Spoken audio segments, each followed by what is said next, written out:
वेग विज्ञान physics minus कक्षा 11 अध्याय 2 सरल रेखा में गति विस्तृत सारांश। इस अध्याय में हम सीखेंगे कि जब कोई वस्तु एक सीधी लाइन जैसे पटरी पर दौड़ती ट्रेन में चलती है तो उसकी गति को कैसे समझा जाए। 1. स्थिति पोजीशन। किसी वस्तु की जगह बताने के लिए हमें एक मूल बिंदु स्टार्टिंग पॉइंट की जरूरत होती है।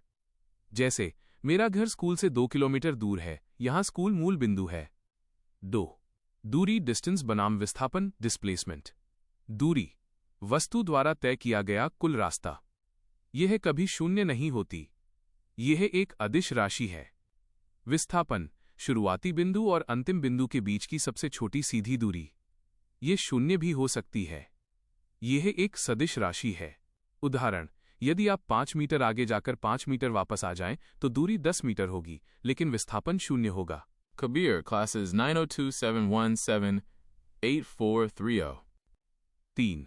चाल स्पीड और वेग वेलोसिटी।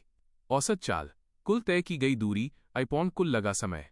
औसत वेग कुल विस्थापन बटॉन कुल लगा समय। तात्क्षणिक वेग इंस्टेंटेनियस वेलोसिटी किसी खास पल इंस्टेंट पर वस्तु का वेग, जैसे गाड़ी के स्पीडोमीटर में दिखने वाली स्पीड। 4.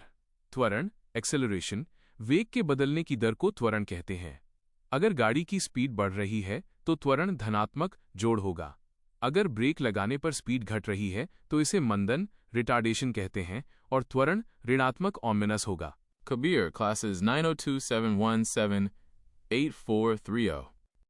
5. गति के 3 महत्वपूर्ण समीकरण इक्वेशंस ऑफ मोशन। जब कोई वस्तु एक समान त्वरण कांस्टेंट एक्सेलरेशन से चलती है तो ये 3 सूत्र सबसे काम आते हैं। 1.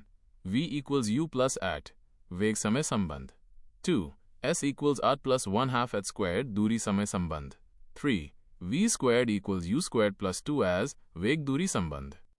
यहां U इक्वल्स प्रारंभिक वेग शुरू की रफ्तार, V इक्वल्स अंतिम वेग आखिरी रफ्तार, A इक्वल्स त्वरण, T इक्वल्स समय, S इक्वल्स तय की गई दूरी। 6. मुक्त पतन फ्री फॉल।